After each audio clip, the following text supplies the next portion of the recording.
सूर्यकोटि समप्रभ निर्विघ्नं कुरु मे देव सर्वकार्येषु सर्वदा। नमस्कार, दिनेश कुमार माली, कक्षा 10वीं, विषय गणित, अध्याय दूसरा, वास्तविक संख्या। आज हम जो सीखने वाले हैं, वास्तविक संख्याओं में एलसीएम और एचसीएफ किस तरह से ज्ञात किया जाता है। लघुत्तम समावर्त्य और महत्तम समावर्तक किस तरह से ज्ञात करेंगे, आज हम अध्ययन करने वाले हैं। लघुत्तम समावर्त्य, जिसको शॉर्टकट फॉर्म में बोलते हैं एलसीएम, फुल फॉर्म बोलेंगे least common multiply. Least common multiply अर्थात संख्याओं में, ठीक है, हम बात कर रहे हैं एलसीएम की। क्या होता है एलसीएम, पहले वो हम समझ रहे हैं। लघुत्तम समावर्त्य की बात कर रहे हैं, ठीक है ना। संख्याओं में छोटे से छोटा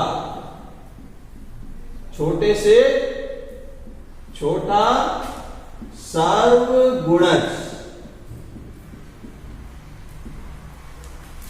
ठीक है ना। जो संख्या दी हुई है, 2 संख्या, 3 संख्या, 4 संख्या, जो भी संख्या दी हुई है, उन संख्याओं में से छोटा सार्वगुणज, ये एक शब्द आ रहा है यहां पर।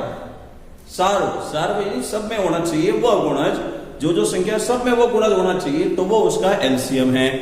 ये इसकी परिभाषा है लघुत्तम समावर्त्य की। एक उदाहरण हम बात करते हैं, उदाहरण की बात करेंगे तो देखिए किस तरह से। तो आपके सामने एक प्रश्न है कि ये 15 और ये 30, इसका एलसीएम बताइए। तो हमने अभी जो परिभाषा पढ़ी है उसके मुताबिक हम इसके गुणज देखेंगे।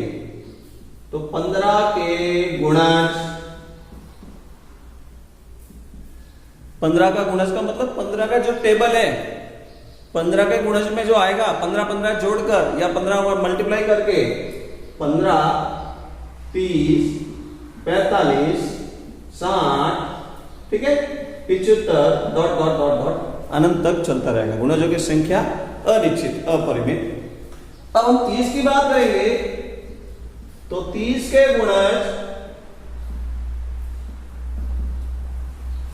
गुणज की बात कर रहे हैं हम।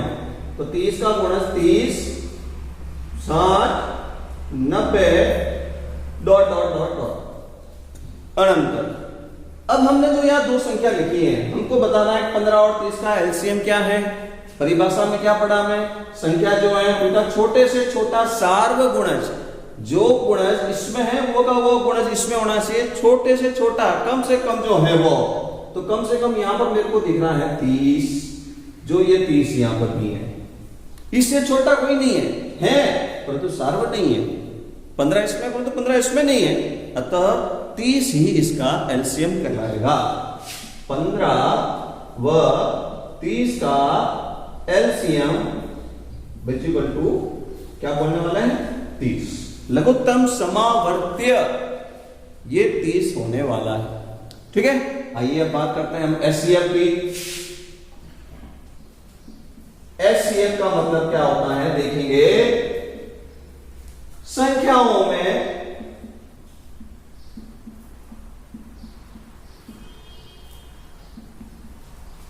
बड़े से बड़ा, संख्याओं में बड़े से बड़ा, बड़े की बात करनी है, गुणनखंड। संख्याओं में बड़े से बड़ा जो गुणनखंड है वह उसका एचसीएफ है। अब कैसे देखिए, ये कई उदाहरण हम लेते हैं। 15, 30 का एचसीएफ क्या फुल फॉर्म है देखिए इसकी, हाईएस्ट या ग्रेटेस्ट भी बोल सकते हैं। हाईएस्ट, ग्रेटेस्ट, कॉमन, फिर कॉमन शब्द आया, सर्वश्रेष्ठ, कॉमन, डिवीजर। यहां पर क्या देखिए, मल्टीप्लाइज, टेबल, डिवीजर, डिवाइड होना चाहिए, भागना चाहिए, भाजक जो बोलते हैं उसको, ठीक है। तो एचसीएफ। अब बात करते हैं हम कुछ, तो हाईएस्ट कॉमन फैक्टर, फैक्टर यानी गुणनखंड, हमको 15 और 30 की बात करनी है तो उसके बाद 15 के क्या करने हैं, फैक्टर चाहिए। फैक्टर यानी गुणनखंड। गुणनखंड अर्थात ये किस किस से डिवाइड होता है, 15 वो वाले नंबर यहां पर लिखना है। 15 किस किस से पूर्णतया डिवाइड होता है, शेषफल 0, 1, 2 से नहीं, 3, 4 से नहीं, 5, 6 से नहीं, 7 से नहीं, 8 से नहीं, 9 से सीधे आ जाएगा 15। 1, 3, 5, 15, इससे ये 15 डिवाइड होता है। ठीक है, अब बात करते हैं किसकी, 30 की।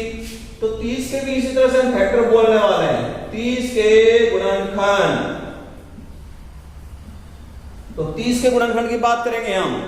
30 का गुणनखंड 1, 2, 3, 4 में नहीं है, पूर्णतया दशमलव नहीं बढ़ना चाहिए, पूर्णतया प्राकृत संख्या में भाग आना चाहिए। ऐसे 4 का भाग देंगे शेषफल 0 आ जाएगा, शांत दशमलव परिमेय संख्या नहीं, पूर्णतया विभाजित हो। 5, 6, 7 नहीं, 8 नहीं, 9 नहीं, 10 और सीधा उसके बाद 15। ये हमने इसके क्या लिखे हैं, गुणनखंड। क्यों लिखे गुणनखंड, क्योंकि आपको एचसीएफ चाहिए। एचसीएफ और एलसीएम में पहले आप डिफरेंस पता करो। एचसीएफ फैक्टर में से लिया जाएगा, एलसीएम मल्टीप्लाइज टेबल वाली संख्या से लिया जाता है। ठीक है, तो इन दोनों में से क्या करना है, अब बड़े से बड़ा सार्व, यहां 102 मैंने लिखना भूल गया था, सार्व गुणनखंड, बड़े से बड़ा सार्व गुणनखंड अपन को यहां लेना है। तो देखिए अब बड़े से बड़ा, ये तो इसके फैक्टर स्टॉप हो गए, यहां पर भी इसके भी फैक्टर काउंटेबल है। ठीक है ना, इन दोनों के फैक्टर काउंटेबल हैं, तो हम बड़े से बड़ा पता कर सकते हैं। अगर बड़े से बड़ा पता करना है, वो काउंटेबल नहीं है, तो फिर कैसे निकालेंगे। तो हर एक संख्याओं के किस किस से भाग जाता है वो संख्या हम काउंट कर सकते हैं। पूर्णतया भाग जाना, संख्यात्मक में प्राकृत संख्या में अंश लाना। तो यहाँ पर 4 इसके डिवीजन रहे और यहाँ पर भी इसके अंदर 7 डिवीजन है। इन दोनों में से बड़े से बड़ा कौन है, 15। ठीक है, इससे बड़े से बड़ा इसमें कौन है, 15। तो ये गुणनखंड इसका जो है वो एचसीएफ कहलाएगा। ऐसे और भी है परंतु वो छोटे हैं, अपने बोल दिया हाईएस्ट कॉमन, तो बड़े से बड़ा की बात करनी है। तो यहां पर अब जो आंसर आया कि 15 और 30 का हमने जो बात की है वो एचसीएफ ज्ञात करने की महत्तम समावर्तक बोला जाएगा। डिवीजन मल्टीप्लाई दोनों में फर्क है, याद रखना। तो एचसीएफ की बात करेंगे तो आंसर आएगा इसका 15। ठीक है, हमने जो ज्ञात किया एलसीएम और एचसीएफ ज्ञात करने की ये परिभाषा है। एलसीएम एचसीएफ का हमारे दैनिक जीवन में बहुत ही उपयोगी है। हम कहीं ना कहीं वैकल्पिक जो हमारे व्यवहारिक प्रश्न जो बनते हैं वो कहीं न कहीं दैनिक प्रयोग क्रियाकलापों से बनते हैं। हम उसी से संबंधित कुछ प्रश्न भी करेंगे यहाँ पर। तो अभी हमने जो पढ़ा है, ये जो हमने तो क्या की है, इसकी डेफिनेशंस हैं। अगर एग्जाम में क्वेश्चन आएगा तो संख्या बड़ी हो सकती है, तो बार बार गुणज लिखना, बार बार ये गुणनखंड लिखना संभव नहीं है। संख्या सैकड़ों में चली जाए, संख्या हजारों में चली जाए, तो उसका बार बार गुणज टेबल कितनी बनाएंगे, गुणनखंड तो कितने गुणनखंड बनाएंगे, तो उसके लिए फिर ये ज्ञात करना संभव नहीं है। तो लसब और मसब ज्ञात करने के लिए 2 विधियां बनी हुई हैं, हम उस विधि की बात करेंगे। वैदिक गणित से भी लसब मसब ज्ञात किया जाता है, आपने छोटी क्लास में उसको सीखा होगा अच्छी तरह से, उसका भी प्रयोग किया जा सकता है। अभी हम 10वीं के मुताबिक जो हमारे कोर्स में जो है हम उसकी बात करते हैं। हमारे पास में लसब मसब ज्ञात करने की 2 विधियां हैं। पहली विधि है लसब मसब ज्ञात करने की विधि, ठीक है, किसकी, एलसीएम व एचसीएफ ज्ञात करने की विधि। पहली है वो है अभाज्य गुणनखंड विधि। अभाज्य गुणनखंड विधि, ठीक है। एलसीएम को अभाज्य गुणनखंड में एक और विधि है संक्षिप्त विधि, जिसके अंदर सब नंबरों को साथ में लेकर भी एलसीएम निकाला जा सकता है। अभाज्य गुणनखंड में संक्षिप्त विधि, जैसे आपके यहाँ पर 15 और 3 दोनों का अलग अलग गुणनखंड करने की अभाज्य गुणनखंड आवश्यकता नहीं है। 15,30 साथ में लेकर आप एलसीएम निकाल सकते हैं, वो संक्षिप्त विधि कराएगी, हम सीखेंगे अभी। फिर ये हो गई अभाज्य गुणनखंड विधि। एचसीएफ ज्ञात करने की एक और विधि है, एचसीएफ ज्ञात करने के लिए, ठीक है ना, एक विधि और जिसका नाम है यूक्लिड यूक्लिड विभाजन विधि, या इसका और भी कई नाम पढ़ा जाता है तो भाग विधि द्वारा, भाग विधि द्वारा एचसीएफ ज्ञात किया जाता है। हम इसके बारे में पढ़ेंगे और सवाल भी करेंगे। इसको लिखिए समझकर।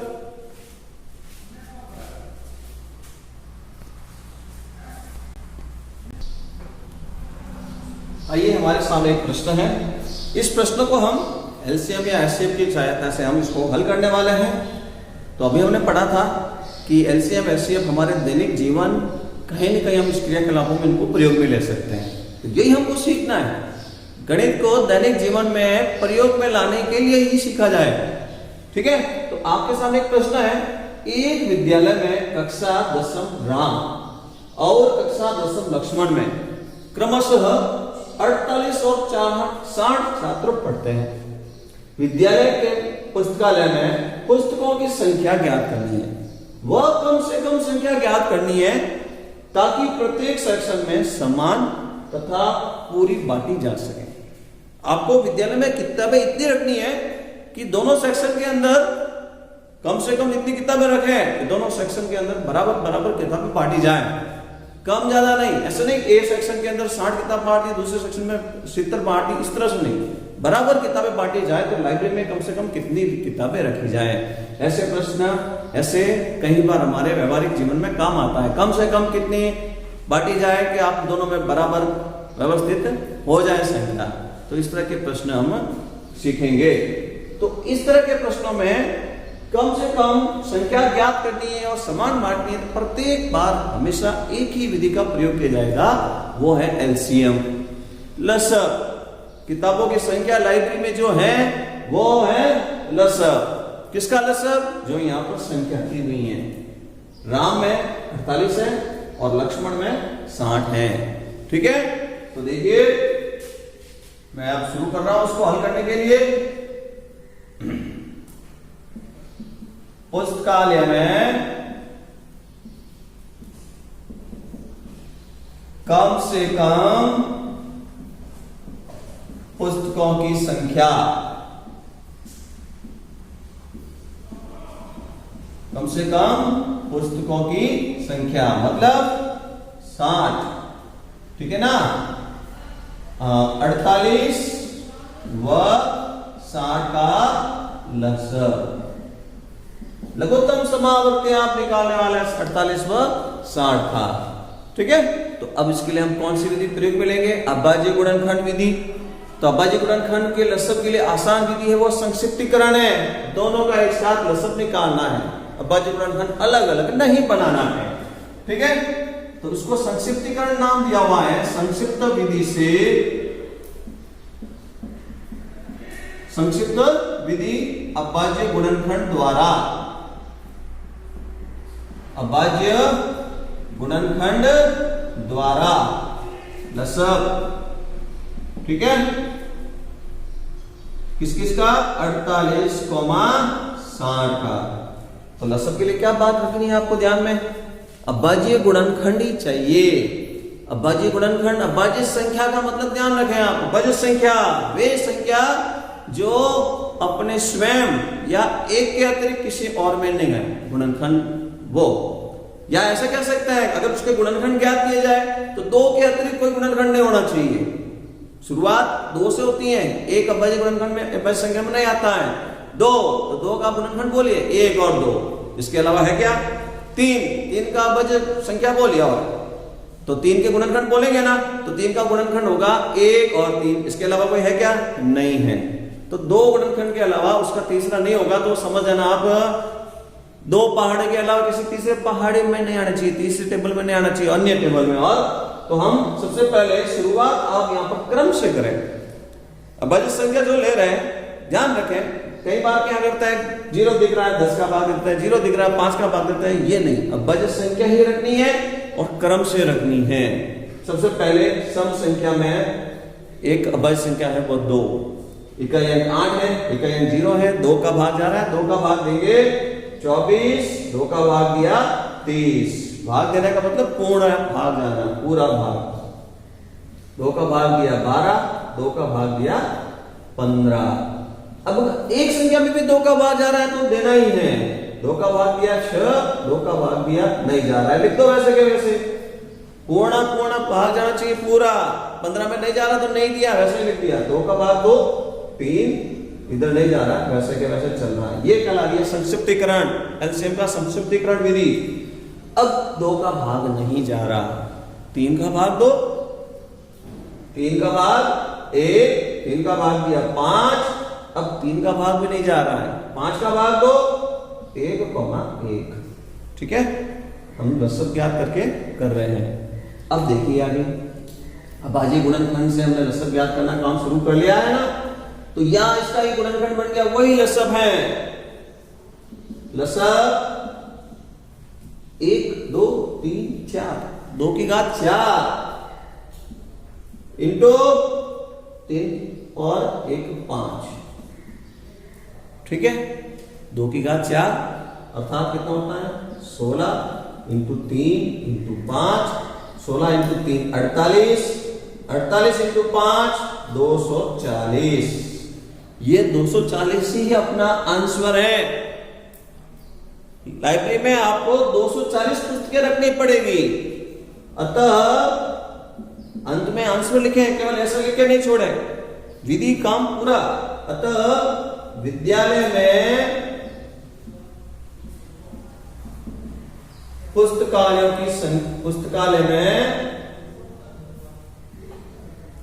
कम से कम पुस्तकें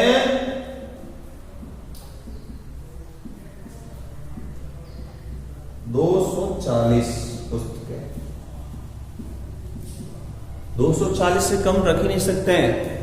अगर आप 240 से कम पुस्तकें रखेंगे तो फिर इन दोनों के अंदर समान भाग में नहीं बांटी जा सकती हैं। ठीक है ना, ये ध्यान रखना। तो 240 की पुस्तकें रखेंगे ना, तो 240/60 इसको 5 बार बराबर बांटी जाएगी। 240/48 तो इसको 4 बार, 240/60 4 बार बराबर पुस्तकें बांटी जाएगी। 240/48 इसको 5 बार बराबर पुस्तकें बांटी जाएगी।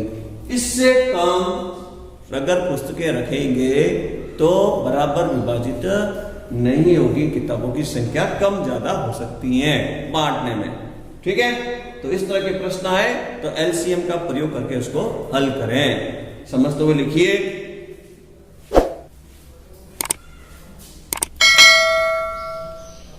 आइए एक और हम प्रश्न हल करेंगे।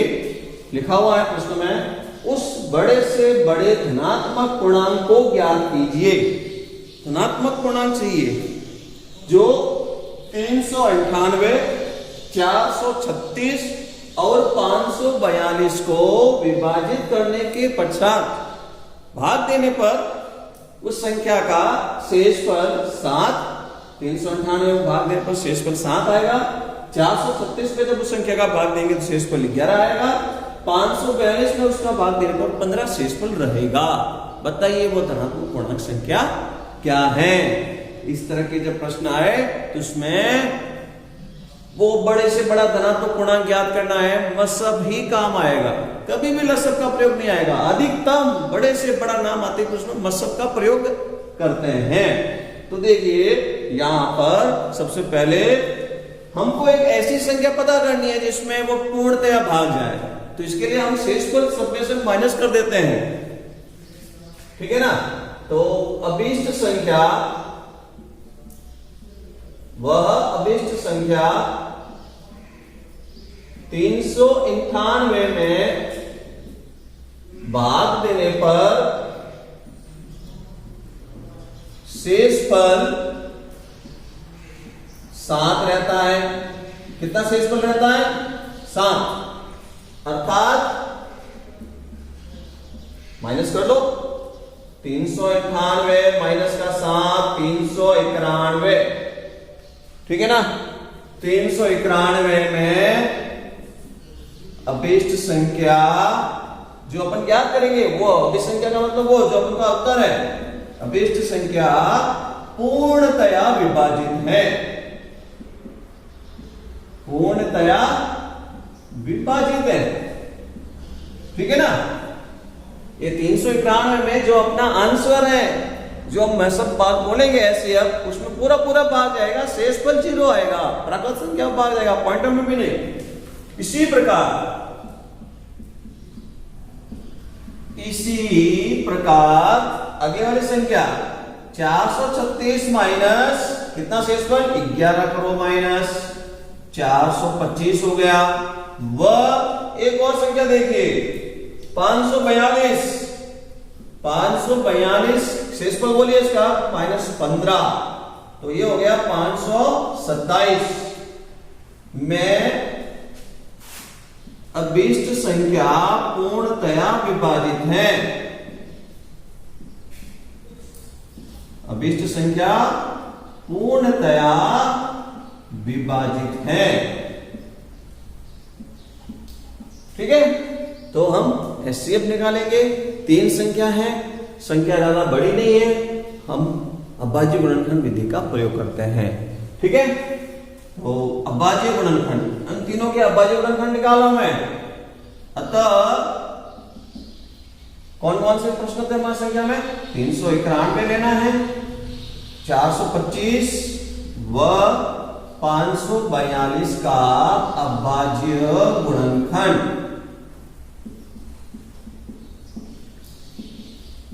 ठीक है, सबसे पहले मैं निकाल रहा हूं 391 का अभाज्य गुणनखंड।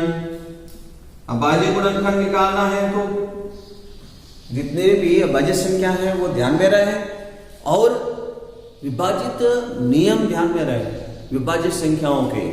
ठीक है ना, इसमें एक इकाई अंक 1 है, 2 का भाग जाएगा नहीं, संख्या को जोड़ के देते हैं 9 और 1 10 और 3 13, 3 का भी भाग जाएगा नहीं, 3 के बाद 5, इकाई अंक 1 है, 5 का भाग जाएगा नहीं। फिर इस तरह से इसमें जितने भी हैं नियम देखते हुए इसमें अभाज्य संख्या का भाग जाएगा 17 का, 17 का भाग जाएगा। 17 का भाग देंगे तो इसमें भाग दिया 17 का, तो 17 दूनी 34, पीछे रह गए 5, तो 17 दिया 51, 23 में 23 का भाग 23 अभाज्य संख्या ही है 23, तो 1 हो गया, गुणनखंड हो गया इसका पूरा। तो 391 17 इंटू 23 अभी हम लिखेंगे। फिर अब बात करते हैं अभाज्य गुणनखंड की 425 की, इकाई 5 है, 5 का भाग दे 5, 3 का नियम देख लेंगे आप तो 5 2 7 4 11, अंकों का जोड़, अंकों का योगफल 3 से विभाजित है तो 3 का भाग दे। यहां पर तो 11 आ रहा है, 3 का भाग जा नहीं रहा है, तो 5 का भाग देंगे, 5 8 40, 2 रह गए शेष, 2 और 5 25 के अंदर भाग देंगे 5, फिर 5 का भाग दिया 17 और 17 में 17 का भाग दिया 1 भाग। ठीक है, तो इस तरह से हमने इस गुणनखंड को भी अभाज्य गुणनखंड बना दिया। अब अंतिम कौन है 542। जब आप 1-2 संख्या का निकालेंगे तो आगे अपन को कुछ अंदाज लगता है, आ रहा है 5 17 आ रहा है, उससे संबंधित यहां पर भी गुणनखंड यही आना चाहिए 17 5, तो इसमें 542 में 17 का भाग दे, 17 तिया 51, 17 तिया 51। ठीक है, पीछे रह गए कितने 527, यह संख्या 527, 527 में भाग देना। ठीक है ना, 17 तिया 51, ये अंतिम संख्या ये है, 527 में भाग देंगे हम, हमारे मन पढ़ेंगे 17 तिया 51, 17 एकम 17, 31 हो गया और ये 1, तीनों के हमने अभाज्य गुणनखंड बना दिए। अभाज्य गुणनखंड बनाने के बाद में आपको एचसीएफ निकालने का काम करना है, जो एचसीएफ आएगा वही इस संख्या का आंसर है। ठीक है ना, तो मैं इनके अभाज्य गुणनखंड लिखता हूं, 391 का अभाज्य गुणनखंड 17 इंटू 23, 425 का अभाज्य गुणनखंड 5 की घात 2 इंटू 17 की घात 1, 527 का अभाज्य गुणनखंड 17 इंटू 31, ये हमने अभाज्य गुणनखंड लिख दिए। अब आपने जो यहाँ अभाज्य गुणनखंड लिखा हुआ है एचसीएफ निकालने के लिए आप देखेंगे इन जो गुणनखंड में है उभयनिष्ठ कम से कम घात कितनी है, वही एचसीएफ का काम करेगा। देखिए 23 उभयनिष्ठ नहीं है, 5 की घात 2 उभयनिष्ठ नहीं है, 31 उभयनिष्ठ नहीं है, उभयनिष्ठ सार्वभौम नहीं है, अर्थात कौन कॉमन है 17, एक 17 की घात 1, 17 की घात 1, ठीक है। 17 की घात 1 प्रत्येक में उभयनिष्ठ गुणनखंड है, ठीक है। अतः SCF जिसको आप बोलते हैं महत्तम समावर्तक, ठीक है, 17, यही हमारा आंसर है। बड़े से बड़ा धनात्मक पूर्णांक, बड़े से बड़े धनात्मक पूर्णांक 17 का हम इसमें जब भाग देंगे तो 7 शेष रहेगा, 17 का इसमें जब भाग देंगे 11 शेष रहेगा, 542 में 17 का भाग देने पर 15 शेष रहेगा। यदि हम इसमें भाग देंगे तो कोई शेषफल नहीं रहने वाला है, क्योंकि हमने शेषफल पहले से माइनस कर दिया था, ठीक है ना। तो इस तरह के जब भी प्रश्न आएगा तो उसमें महत्तम समावर्तक का ही प्रयोग किया जाएगा, ठीक है। इंपॉर्टेंट क्वेश्चन है।